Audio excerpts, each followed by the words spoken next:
Welcome to another edition of Our City. Keep in mind that the City of Elizabeth and the County of Union still have plenty of vaccines available. You can reach www.ucnjvaccine.org or our city website or any of our social media accounts. We should still continue to get vaccinated, follow social distance rules, wear your face mask or covering if you're uncomfortable in any situation. Personal responsibility is important, and if you need more information concerning this event or any other events, please call our Public Information Office at 908-820-4124. So for this week's show, I'm pleased to be joined by Miss Kelly Komar, who is a coordinator for Wreaths Across America and our location, which happens to be at the Presbyterian Church right on Broad Street with the Revolutionary War Cemetery. Kelly, welcome to the show. Yeah, thank you so much for having me. So Kelly, first, tell me about yourself. You have a fascinating career. I'm graduated of St. Mary's, like yourself. We got that in common. Yes. See that? And not the same year, though, Kelly. No. No. Different years. And grew up in Elizabeth and just always had an interest in history. So this ties into the, Elizabeth as a whole and the cemetery a lot of times. You also work for the airport, yes. right? Yep. I work at Old Bridge Airport. I'm a bookkeeper and aircraft mechanic assistant. So whatever they need me to do, I help out. I didn't even know they had an airport. When I first met you, you said there's an airport in Old Bridge. Yep. How did you find the airport in Old Bridge? They moved there from Morristown, so that's why. Oh, so is the Morristown Airport closed? No, it's still there. Just our location moved down there. So our maintenance facility. Fascinating. Did you ever think going to St. Mary's High School, you were working for No. No, I didn't think so. I never thought I'd be doing this either. No. So we're even on that count. So Kelly, I met you at the Wreaths Across America, which is an event held in December. Just talk to us about what that event is. So Wreaths Across America, their mission is to remember U.S. veterans, honor their service, and teach about the price of freedom, essentially. So it's a nationwide program, and anywhere in the country that has a cemetery with veterans is able to join in. And it's synchronized. It's on the same day, same time. So when our ceremony starts at 12, it's 12 o'clock at Arlington ceremony, and it trickles down through the time zones that way. And you take a wreath, and it's not just throwing a wreath on a grave. It's taking a moment to honor the veteran, to say their name, to remember their service, their sacrifice, and placing that wreath to commemorate them. So how did you get involved with this, Kelly? Not my dad's fault. Oh, your dad made you do this? In 2014. He beat you anyway. Yeah. No. In 2014, Linda from the Elizabeth Garden Club, Sure. She started off with the Wreaths Across America ceremony at that site. And I know you were an integral part in that as well, because she talks about you. And my father's a member of the Union Knights Columbus and the JFK Assembly 0666. And they reached out in 2015 and asked if they could join in. And Linda said, sure. So we joined in, and we've been going to do that site and help out there ever since. Do you know of any other sites in Union County, or is it? I think this is the only site in Union County that does this. So this is a special location. So you first talked about any veterans. That site has veterans going back to the Revolutionary War. It's got Revolutionary War veterans. There's Civil War veterans. There's War 1812. There's Mexican-American War. And just this year, we heard a rumor there might be a World War I veteran, but we don't have confirmation on that yet.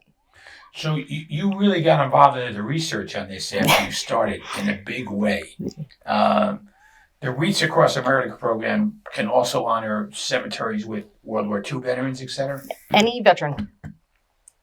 So what kind of challenges are involved in preparation of the ceremony and the program? Because it's pretty brief. I like going to it. We get in and we say a prayer or say the veteran's name. But and you would think, okay, it's a brief ceremony. There's a lot going on behind the scenes, right? And like any charity, you have to worry about the fundraising. We are up to, and I say up to because every year we discover another veteran, 174 veterans right now. So in that cemetery? In that cemetery alone, that we know of right now. Every year another person comes up and says, oh, my relative is buried here. And they were a veteran. They served in this war. And we keep finding more people that way. So there's 174 veterans that we know of right now buried in that location. And each wreath costs about $17. So we need to raise the funds to honor each of those veterans. And it's not only raising the funds, but it's locating the graves. Some of the graves are in, they're illegible. You can't read what they are. So that's kind of what kicked off the research to find out who's your research is fascinating. I want to get to that in a minute. Have you monitored changes in this cemetery at all? Yes. Yes. Tell me about that. Well, I have here, actually I have a map. And this is a map that comes out of this book. And this book dates back to the 1800s. And it's the inscriptions from the actual tombstones. And this book, you can find it online. This book? Yep. It's the Library of Congress has a copy of it. What they do not have is a full copy of the map in back of the book. And that's one of the things that we use to locate the veterans. It has each grave number inside, and each grave number correlates here to a name. And we were able to use that to go ahead and find certain veterans that we didn't know about. If you look here on the map, you see the walkways have changed. So over the course of time, they've moved walkways, which means they had to move graves. In 1780, the church was burnt down and the school was burnt down, what we know as the Snyder Academy today. They had to rebuild those locations. Well, the Snyder Academy was enlarged. It took out about 4 rows in both directions. So those graves were moved. Are we sure they were moved or they just didn't build over it? No, there's a story that when they were digging for the basement, that they found the bones. And we know some of the graves were moved to the back, yes, of the Snyder Academy. So the graves moved back? So the graves moved back. Just this morning, because my father and I were looking at pictures, we found there's one individual, Daniel Dayton, and we thought he was under the sidewalk that they just paved over him. They actually moved his headstone in back of the church. So now we have a place where we could actually place a wreath for him. Before, we just had a flag next to the sidewalk for him, but now we found his Did you do this? Actual stone. No, this is in the book. Oh, it's in the book. This is actually, if you go to the back of the book here, and this book was done by one of Ogden's descendants, to go ahead and I want to make sure I have the right Where was that book cemetery. on file, Kelly? The Library of Congress, if you type in the inscriptions How'd you get a copy of it? we actually, a family friend, we were going through their house, and that's how we got this book. I don't want to rip it, but it's very, very old. Ooh, Oh, you have to, don't rip it. yeah. Oh, look at that. But that is actually where we got the copy from. And a family friend had this book. Yep, they were getting rid of it, and we picked it up, and years later it came in handy locating the veterans' graves. We weren't doing this yet at the time. So it just happened to all align. Was this the catalyst for you to do the project? It was the interest in it and just the fact that every year, I have another picture for you. Actually, I have 2. Every year, we lose more and more information on these graves. And as you see here, this is just a 5-year difference. And this one's become almost totally illegible. So it was just an aspect of preserving the history of these graves, being able to read them, being able to see them, and putting all the information in one location so that it's easily accessible. So there's no money to rehabilitate these graves in any way, shape, or form, right? No, I heard that they are working on getting a grant to have someone come in this year and possibly start cleaning the graves and rehabilitating them. Some of them are past the point of being helped, and that's when they start coming in, and if they can find a direct descendant, they can put in the military stone. But And that's what they did here. Yes. So, but there's also an effort, as you know, to identify the 313 slaves that are buried there. Yep. There's a group doing that as well. You're not involved in that at all. No, I'm not involved in that. I know of it. I know a little bit about it, but not enough to speak about it, Right. to a full We've extent. had other people talk about it on this show too, about that, which is a fascinating effort because those graves are probably located in the back here somewhere. They would be there in this corner, and I know there are a few of the people buried there. They're in this book, and they do the few who have names are in this book, and they would be in this corner, which is interesting because they say it's the back corner, but now it's almost towards the center because these graves here were moved back to this corner, which is no longer on the map. Because Pastor Lundy of the church is working on that. And Nancy as well, I believe, is a member of the committee, and she has, her descendants who are here are the Cranes and Oh, she really? was at the pass ceremony. So the book that you did, that you showed me that day, was absolutely fascinating. Tell me about, first of all, how did you start? Did you pick one name? Or? Well, I have the book, Yeah, I know. if you don't mind. So this is the start of it. But when we originally started, Linda Weaver went and she gave us, I don't know if I have it, but the original sheet was just the veterans' names, their grave numbers, the location number, and just what war they served in. And we just started, my father and I went when it was nice out, because we do this every December. I go, let's go in like So let me understand October. this. He co-opted you to go, and now Yeah. you've co-opted him for Yes. help on your project. Yes, I we get rope each that. other into things. But we just went through and we started at the very beginning. So we know which grave is the first grave is William Whitaker. And we started from there. That's and the first grave where, like the first- location-wise? Well, location-wise, Okay. the first row, first corner. And it's under the trees. If you don't know it's there, you probably wouldn't even, you'd walk right past it. But we started documenting the gravestones so that way we have, a picture of them so we don't lose them. And then what we started was, okay, 2 stones away from William would be, Ralph Price. And that way, even if the stones become illegible over time, we know we can count so many stones over to find the next individual. That way they will not be lost. So let's take the Ralph time. Price. He fought in the Revolutionary War. December 2nd, 1815 is when he died in his 67th year of age. Wow. And then these pictures off to the side, if they were in the book, I include those pictures of their original inscriptions because, as I said again, some of them you can't read. And then if we found out any I history, read a book on him. He was actually one of the founders of the Daily Journal. yes, he founded the New Jersey Journal. Right. And what happened was he was in the military, he was serving, and he came into a conflict where he would have been in direct contact with his brother during a battle. His brother was a loyalist, was a Tory. And he went to his commanding officer and said, I would like to retire. I can't be in direct combat with my brother. So he goes, you can retire, but I think you should get back into printing. It was General Knox. And he goes, Washington's looking for a patriotic newspaper. And he ran it out of Morristown, New Jersey. Yes. In that area. And that's where it started. That started the New Jersey Journal. And he was known as the rebel printer. And he printed patriotic news and he spread the word. And Washington finally got his patriotic newspaper from Shepherd College. I think I have that book downstairs about him. If I can, I'll find it. I'm going to get it to you. Okay. Oh, fascinating. And then you just keep going through. And just keep going through. So I suggested to you about this book that you should attempt to get it published. Do you plan to try to do that? I mean, the goal is to get this information out there so as many people as possible have this information and are able to access it. So I know a lot of these people, there's on Find a Grave, it's a website where people can look up, descendants or anybody they're interested in. There's a lot of requests for various people from the cemetery. are they all going to you? No, Are you getting flooded what with they emails? do is no, thankfully not yet. But if you go on Find a Grave, they have the cemetery listed as a site, and someone will go, "I'm looking for Abigail Crane. She's buried here. Can you send me a picture of her gravestone?" And anybody's able to go through the cemetery, take a picture, and fulfill that request. And then other people, if they have any information about the person involved, they can go ahead and put it in. So there's where is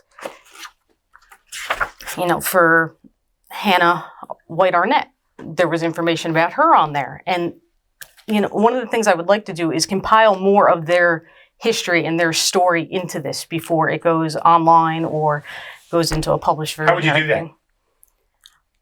Honestly, Google. Right? There's one person we cannot locate. We don't even have, all we have is a row number, and his name is James Chetwood, or John Chetwood, I'm sorry. Well, there's a street named after that family here. And I sent that to you. Yep. Yeah. And it just says row 13. There's no, monument number or anything else. He's just buried in row 13, and we have nothing for it. So, I've been Googling that, trying to find out more history, and I found out his descendants. There's a lot buried over at St. John's, and his daughter, Nancy, was married to Colonel Aaron Ogden, who's buried in the cemetery. So we know where his daughter is, but I haven't been able to find anything about him so far. But a lot of this... But you think he's in row 13? We know he's in row 13 because he's listed in the book. It says John Chetwood, row 13. But nothing about him. But nothing about him. So if we could find but there's more... information on his family. There was a Chetwood that was a mayor here, too. Yeah. Yep. Back in that time. I have a list of all the mayors going back to 1817 something. Anything that surprised you during your research, Kelly? Yeah, there was a lot. Every year I'm surprised by something new that we find and we learn about. One of the things that really got me this year was I showed you we have the military stones. And, we took it, okay, there's a military stone. We know this person is a veteran. It's definitely a veteran if they were granted a military stone. But the information isn't always correct. And that really surprised me. Some of the names are misspelled. Yeah, some of the names are misspelled. The dates are misspelled. There's one gentleman, an Ephraim Sayer. His name's correct. All his information is wrong. They used the information for an Ephraim Sayer up at Morristown and put it on his stone. Sayre? Yes. So there's a Sayer Street here as well. So that's one of the things walking through the cemetery. Oh, I know that street. Oh, I know that street. And it's... Kelly, this is like a labor of love now. It really is. It's evolved and snowballed here. So... who are the people that are most notable in our history that's interred at the cemetery? I mean, you mentioned Crane, you mentioned Chetwood and Ogden. And Collick, just in the first row, is Shepherd Collick. Right. I didn't know he was there. Yeah, right next to him is Isaac Arnett and Hannah White Arnett. And, during the Revolution, obviously we're at war with the British were right over there in New York. So it was a constant threat to Elizabeth and Elizabethtown. And what the British did at one point is they issued a proclamation and said, if you swear your loyalty to us, we won't harm you, we won't harm your property. We'll just come in, you'll be loyal subjects. And Isaac had a group of people over his house, and they were debating on what to do. And they got to the point where they go, you know what, this is the best thing for us and our family is to remain loyal British subjects. And in on the scene comes Hannah. And she bursts into the room. Now remember, this is a time when women should not be, heard. And she comes in and she berates them. She calls them cowards. She tells them they're traitors to their country, that they're, colonists. They should be fighting for America. And she even threatens to leave her husband. She tells him, I've been a good and faithful wife for so many years, and if you do this, I will not own you as my husband anymore. And Isaac and his friends all kind of looked at each other and went, maybe she's right. And they fought, for the Americans. How did you find this out? Kelly, this is fascinating to me. Hannah is actually, and I have a picture, she's actually has a DAR chapter named after her. Okay. And there's actually a DAR medal that honors her. So DAR is for Daughters of American Revolution. Right. So she's a pretty prominent figure. She needs to be 90. Yeah. Yep. Yeah. That most people would not know about. And you'd walk right past her stone without ever knowing. So she was someone who clearly, she was not a veteran, though. No, she's not a veteran, but we do honor her. We honor her, and we have two Hannahs that we honor. The other is Hannah Caldwell. I'm sure you know Hannah Caldwell. And Hannah and her husband James are also buried there, and they are probably the most prominent figures that are buried there. James didn't fight in the war. He was just a pastor. He was a chaplain. Right. He was in charge of getting all the supplies. He was very much more than just a pastor or a chaplain. He had direct communication with Washington. And there's even letters of correspondence. I don't know if you know about Benjamin Talmadge and the spy ring for General Washington, but there's letters from Talmadge to Washington saying, we need horses, we need supplies. He goes, contact Caldwell. Caldwell will get them for you. And that's what Caldwell did. He went and he made sure the Army had the supplies that they needed. He went and at the Battle of Springfield, the soldiers were running low on wadding for their guns. They couldn't fire their muskets. And he ran into the church. He grabbed the Watts hymn books and he came out and he handed them to the soldiers. Give him Watts. Right. And he handed them so that the soldiers were able to fire on the British and repel the British from invading. So there was a show on TV years ago, a series about a spy network in Long Island. Yep. Turn. Turn. Yep. That's what it is. Yep. And there's an excellent book that the show was based off of, but that's, Elizabethtown played a part, So you mentioned the descendants, Kelly, before we close. Have you met or chatted with any of the descendants? I did. I got to chat with Nancy during the ceremony this year.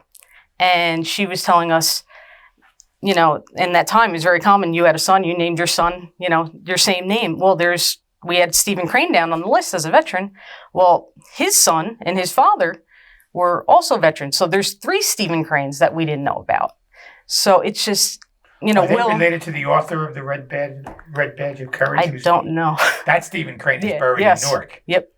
I was just curious if they were related. Yeah, that I don't know. I haven't done my research yet, but that's somebody that needs to be added. There's a cemetery on North Broad Street off to the right, and Stephen Crane, the author, is buried in that cemetery.